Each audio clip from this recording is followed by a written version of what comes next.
There is something so inherently powerful about being able to create music and make it sound so incredibly poetic and painful, to have a representation of something that you are going through that other people can relate to. There's something so inherently profound about that experience, and it's united across every single genre, or at least most of them. Little gnome. Cute. Pick you up and place you over here. And something about music in particular that's very transcendental across every platform is that some days you wake up twerking to Megan Thee Stallion, or, some popular artist, and you'll be having the time of your life, and other days you will be listening to Katy Perry and having a good cry at like 5 o'clock in the morning. Am I right, ladies and gentlemen? Am I right, fellas? Even the hardest gangsters will have a good cry to Katy Perry every once in a while. And in terms of hardcore music, there is a lot of emotion and pain and happiness and joy. That's the very veins of, hardcore music. You've got to have that emotion, you've got to have that kind of power behind it. And I think this album in particular, From Low Before the Breeze, does an exceptional job of amplifying the complexities of a situation, which we'll get more into as we go on. Everything will be time-stamped in the description if you'd like to skip ahead. I am going to give a content warning for this album as it covers some very heavy topics, as you can see on screen. They include themes of abuse and depression. If you are not in the right space or headspace to listen to this kind of thing, please do yourself a favor and give this a skip. We'll be here for you whenever you are ready to tackle such heavy topics, but otherwise please be responsible for your own triggers as we get into this dissection. Let's start yapping about this beautiful band. Let's go, girls.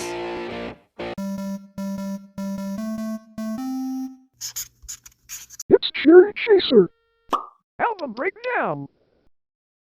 Low Before the Breeze is a blackened hardcore band with influences of mathcore and screamo and emotional hardcore music. They started in Atlanta, Georgia, USA in 2021, so they are relatively new in the space. The band was founded by Jonathan Balsamo and Andrew Spann. And current members include John Balsamo on drums, Andrew Spann on vocals and guitar, Jonathan Kemp on guitar and bass, and Dennis Maganda on bass. Sorry for any mispronunciation of surnames. So A Hole Beneath the Home We Share, released on the 30th of May 2025 via Terminus Hate City, appears to be their first official debut album release, with loads of EPs and single releases beforehand. And I feel I need to discuss the overall content of the album itself before I delve into some additional information on the album. So the overall album is a representation of somebody who had been on the receiving end of abuse from a partner, and the destruction of said person and relationship during this time, as well as all the nuances that go along with it. And the album was pulled off of major streaming services like Spotify and such on the 28th of July, according to the band's Instagram, over an ownership issue pertaining to the song on there called Collected Messages of Abuse. The song contains samples of voice messages left by an individual that was sent to the vocalist after physically abusing the vocalist.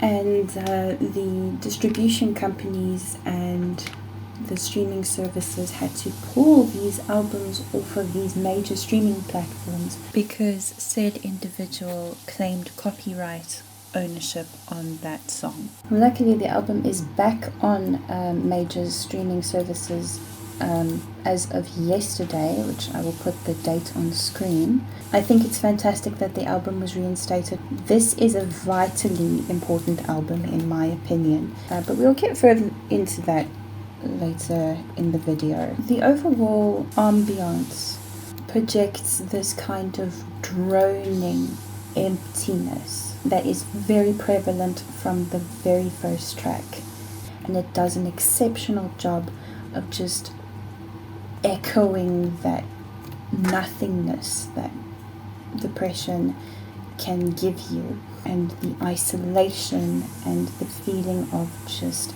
utter helplessness. It almost reminds me a bit of doom metal that way, where it drags on, and that's kind of the point of Blackened Blank, is that it echoes the sentiment of dark and heavy and the otherwise unspoken. It is, for lack of a better word, a wonderful way of introducing you into the overall sound that this album is going to give you. And when it hits you like whiplash. It is hard. That's what she said. It is difficult, at moments quite dissonant, and it is uncomfortable. There are many points in this album where it is just gut-wrenching. Guitars droning and the bass screeching and the drums feeling like a palpitation of a heartbeat, a panicked palpitation of a heartbeat even.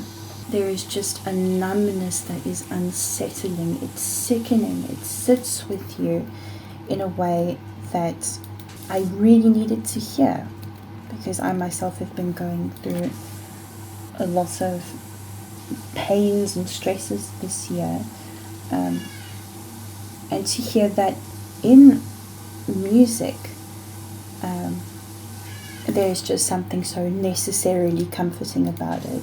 There's a lot of monotony in this album too, and I don't mean that in a negative sense. It feels incredibly intentional. Like, it feels as though you're supposed to feel the dread and the absolute nothingness of this hollow void that they are creating. It feels incredibly powerful, even if repetitive, because of how intentional it is. In moments of depression, of deep depression and anguish and sorrow, you can feel that in your entire body, let alone your mind, you know.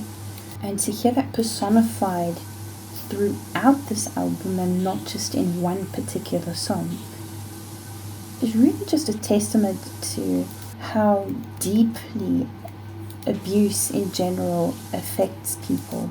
And you can hear that in just the instrumentation, the pain, the dredge, the absolute chaos, absolutely beautifully painful. The vocal work in this album is very unpolished, intentionally unpolished, with a bit of layering over it that is quite tasteful, without taking too much away from the overall messaging and the overall tone that the album is trying to and successfully setting. Andrew is absolutely wailing through some of these songs, and you just hear the utter tension and frustration just echoing through his voice. It's almost though he's been weeping and just letting the emotions just absolutely envelop him. For an album like this, for a body of work that is trying to encapsulate the pain of somebody, I think that this was a brilliant decision to leave it kind of raw and not have the vocals be so polished. Sometimes it's just absolutely necessary to have these flaws in what you're trying to convey.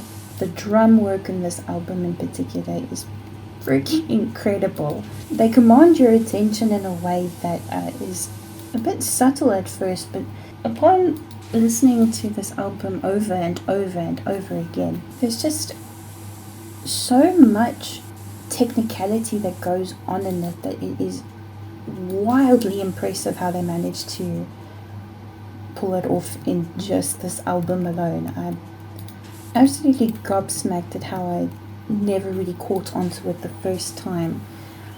But the drums themselves just sound a bit like soldiers going off into war with gunfire everywhere, and the sickening feeling of your heart racing. How they would manage to capture that in an album, like that feeling of an anxious state. I can't even get my words out because of how passionate I am about this. The state of an anxious, palpitating heartbeat that is just filled with tenseness. You can really hear that within the drums and bass of this album. It is just absolutely devastating at times because it feels as though that drum and that bass is sitting in your chest, and it makes it suffocating because you feel as though you cannot catch a breath, you cannot take a break, you cannot get a break. There is just no pause, and it is relentless.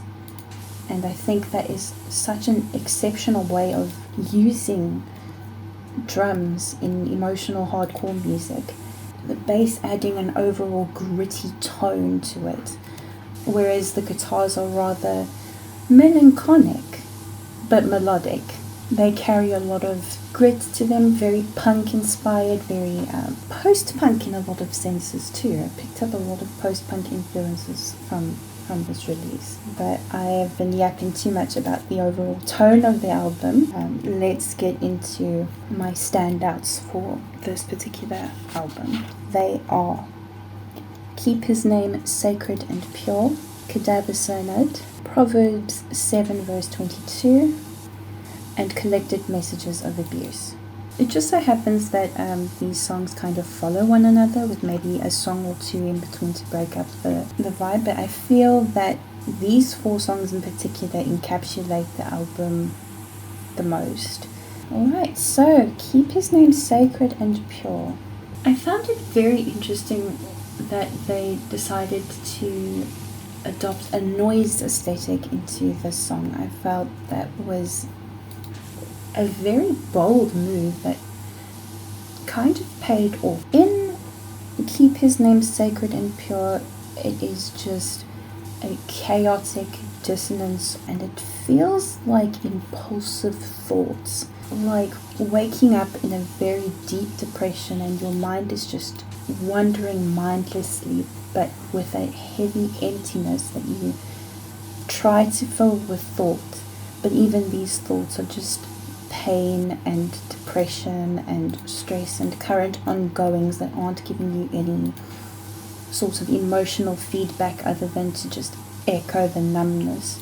So you have words like my mother floating in and just fading out, and another phrase coming in, hospital, and fading out, and it's very difficult to discern just from a first few listens what is actually being said. But these words just flow in and out, and it feels like being stuck in a mind that just keeps repeating those same disturbing, destructive thoughts over and over and over again.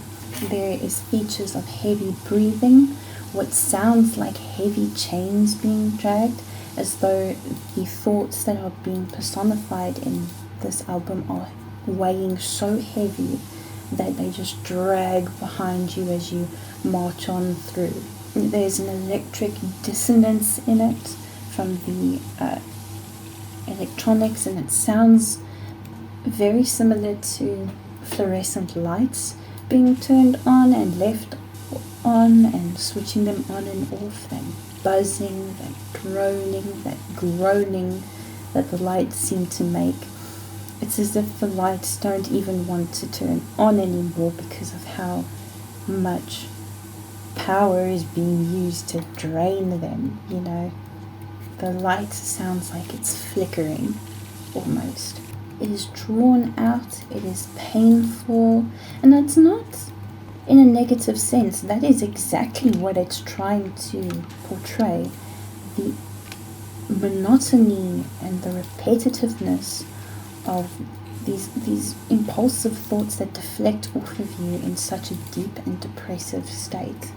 The blending of it is just a really masterful way of conveying just how much destruction that abuse and depression and anxiety and all the difficult complexities of this situation has brought the individual. It is painfully beautiful, and I think it was a wonderful inclusion to the album because it really does break up the otherwise harshness and overall energy of the album. A little bit of a water break. Water break. Remember to rehydrate. And next we come up to Cadaver Synod. A little bit of a impromptu English lesson. Cadaver meaning a corpse. That comes from cadere, which is Latin for to fall. It was originally derived from soldiers who had fallen in battle. So that's where cadaver comes from. And a synod is a council or provincial assembly within a religious organization, usually a Christian or Catholic church, which discusses the escalation of certain affairs within the church, or dismissal in some cases. It's a bit like a church trial meeting almost, but I am not a very religious person, so please do feel free to correct me on anything I've said that may be a false representation in the comments. And the Cadaver Synod was actually an historical event that happened in the 800s, around 897, where we had the trial of Pope Formosus, who had actually been dead for about 8 or 9 months before his trial. There's a whole video that Wendigoon or Wendigan did on his channel, which I will link below. You can also find links to this album below, as well as some articles and the band's Bandcamp website. Just a bit of a nerd out before I start talking about the actual song of Cadaver Synod.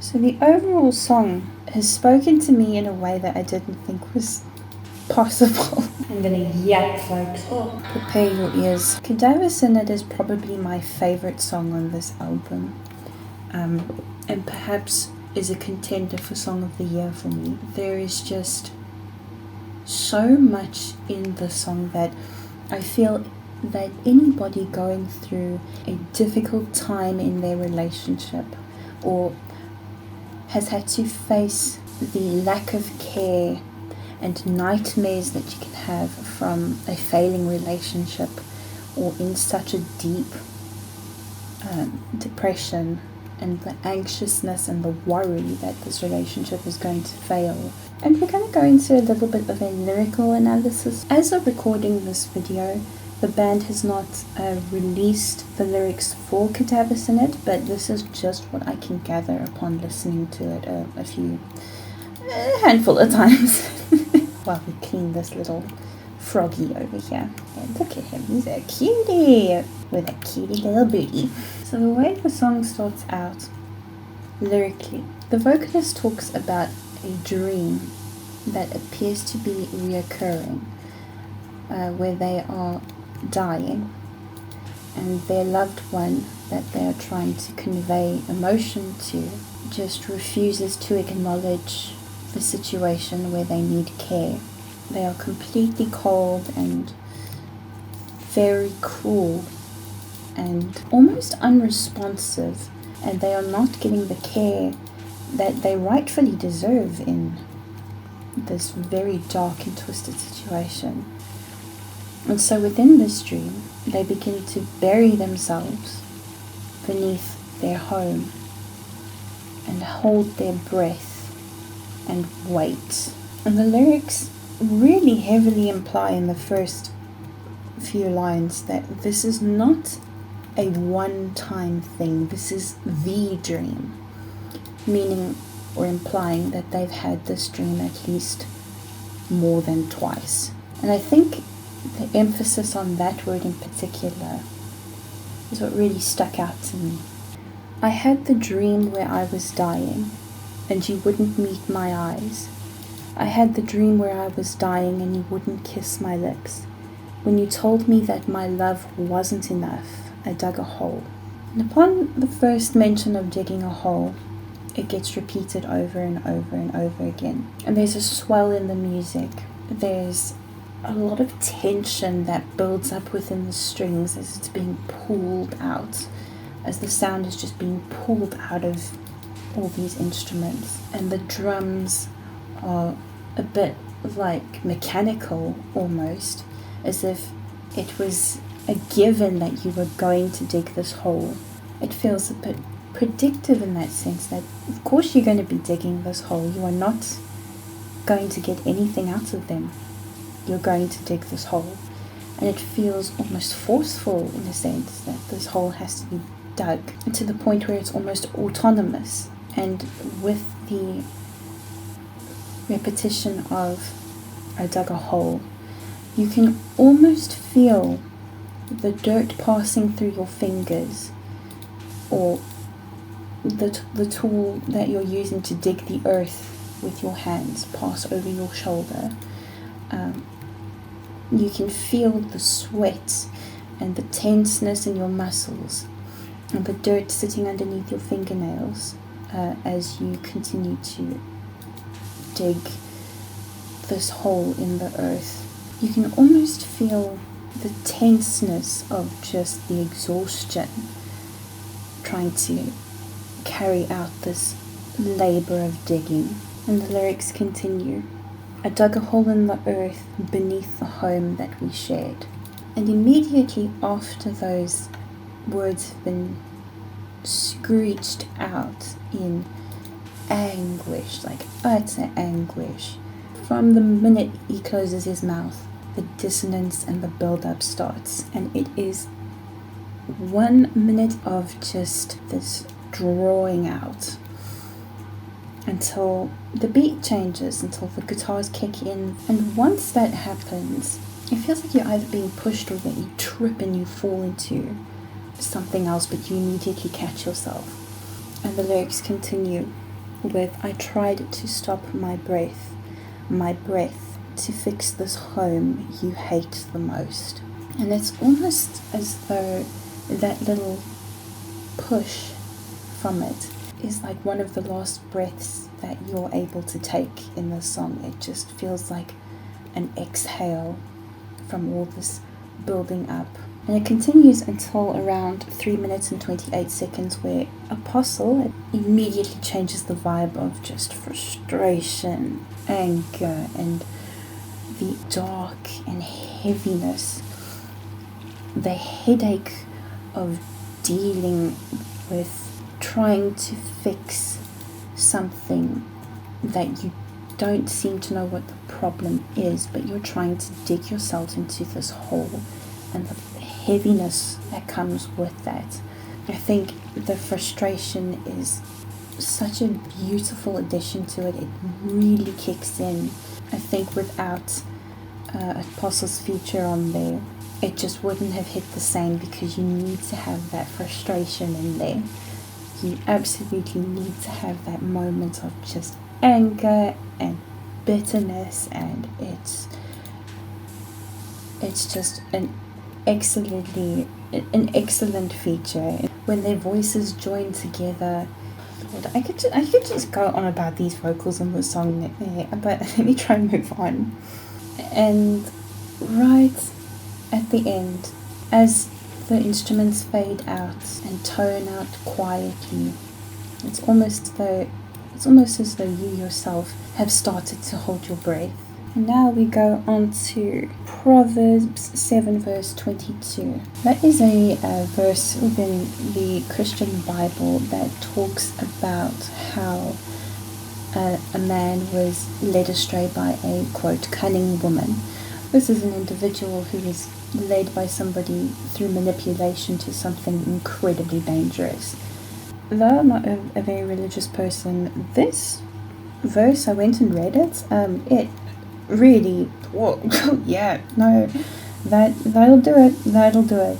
I'm gonna read it to you. And all at once he followed her like an ox going to the slaughter, like a deer stepping into a noose, till an arrow pierces his liver, like a bird darting into a snare, little knowing it will cost him his life. And I feel that for the concept of this album, it is absolutely fitting that this was on there. Because while abuse has representation in hardcore music and alternative music, and music as a whole in general, I feel that abuse that men receive from, female partners or feminine partners is hardly spoken about. It's usually, the opposite way around. And I think it's very important to highlight abuse can happen to anybody of any gender, of any age. And abusers can be anybody. I follow the spoken rule of believe victims first, no matter who they are. And I think it was incredibly brave of this band to go ahead and release this album, as we talk about the next song. A lot of people's perception of abuse is it's quick and it immediately involves, the most extreme kinds of physical abuse and, that sort of thing. And in reality, that's not the case. Had people known that they were going to be in relationships with abusive individuals beforehand, they clearly wouldn't have gotten themselves into that situation. Because nobody walks up to you and says, "Hi, my name is so-and-so, and I intend on abusing you and manipulating you for an X amount of time for my own personal gain." Abusive individuals don't come with name tags that say that they are going to be abusive toward you. And they know that they have something to gain from you. So begins the process of slow manipulation, and it starts off slow and quiet with maybe a comment or an action that stays at the back of your mind but doesn't make itself prevalent. And it may seem like nothing until those comments become a little bit more, those jokes become a little bit more meaner, those actions become a little bit more frequent, and you don't really notice the progression of it until you are either out of it or too deep into it. Abuse is slow, and it is very much like slowly leading an animal to its demise. It is very slow and drawn out, and it's a tedious process to go through, but I am glad that so many individuals are able to escape it and have escaped it to much brighter, clearer waters and much happier situations where they're not being abused and they're not being mistreated, and they found a love for them that is deserving and necessary and fulfilling instead of one-sided, controlling and painful. Love should never be physically and emotionally painful in a lot of senses. And I just hope that the individual singing can find that peace, and anybody going through something similar, I hope that they can find that peace and the strength to keep going, to get help when needed. And of course I will leave some helpful links in the description if you or somebody you know may be going through something similar. And with that, we move on to the final song, Collected Messages of Abuse. So, Collected Messages of Abuse is, as it says on the tin, it is collected voice messages of this individual saying some very deeply upsetting things and saying things in certain ways and lashing out, and I think it is a very good, as dark as it is, I think it is a very good representation of, you don't typically get to see that side of people. To hear the actual voice of somebody who may have done these absolutely terrible things that they're being accused of doing, I'm just using my words very carefully here, I think it's incredibly jarring, and it adds such a sickening feeling, because this individual sounds very twisted, and it is heart-sinking knowing everything that we know now that the band is willing to tell us.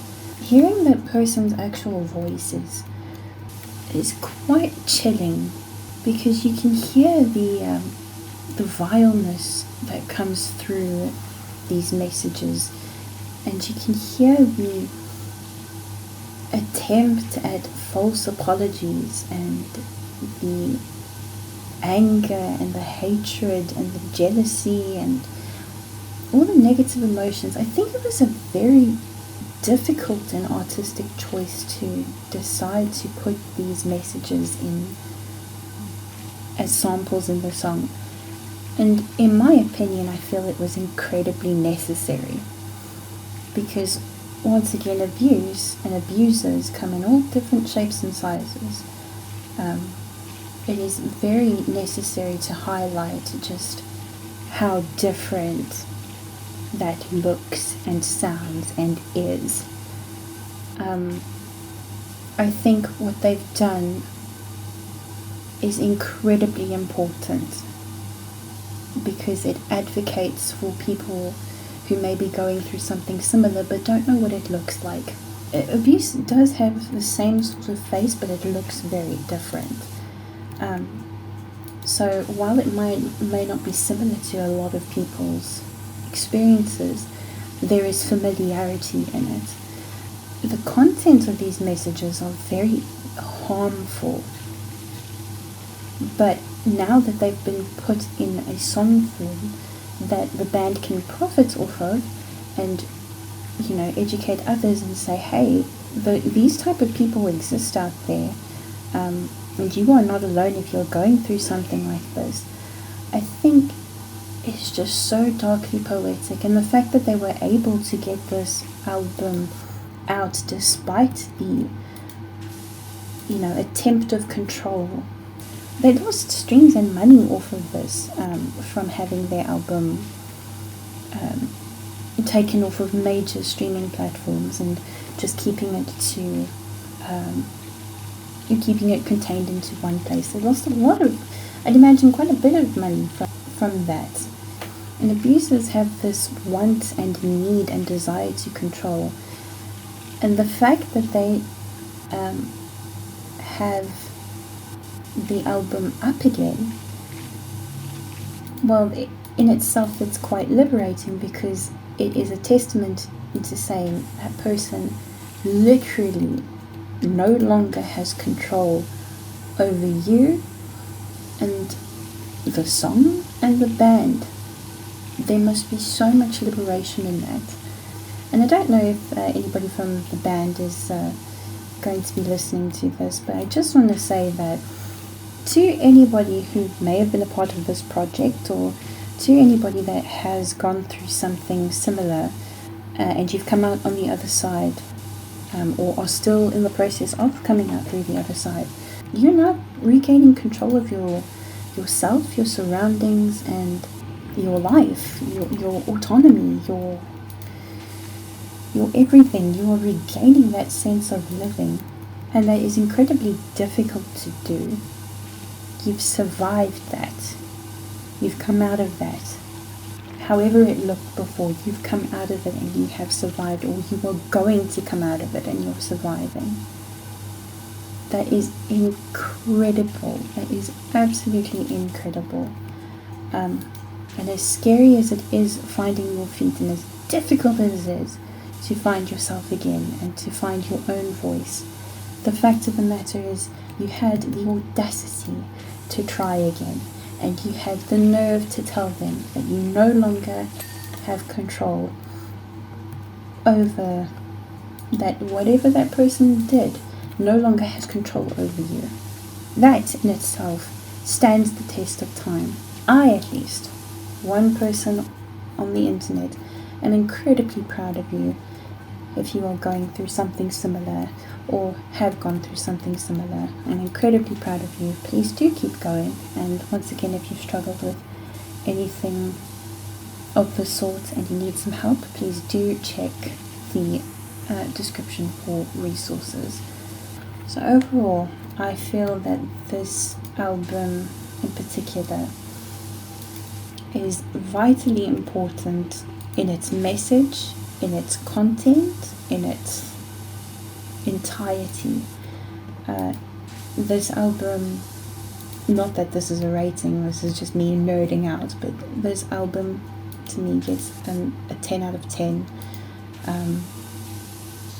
Vitally important, very necessary, and I'm just so proud of the band for getting through this really difficult period, and I cannot wait for the next release, and I wish this band the utmost success. If you do check it out, once again, the links will be in the appropriate places in the description. Alright, so that is all from me. I've gotten that all out of my system. That's what I've been waiting for. Thank you for letting me yap about something that has been on my mind since first hearing it. I don't know if I'll be doing more videos like this. This is likely my very first video, after many attempts of trying to make a first video. Goodbye. Thank you. Bye-bye.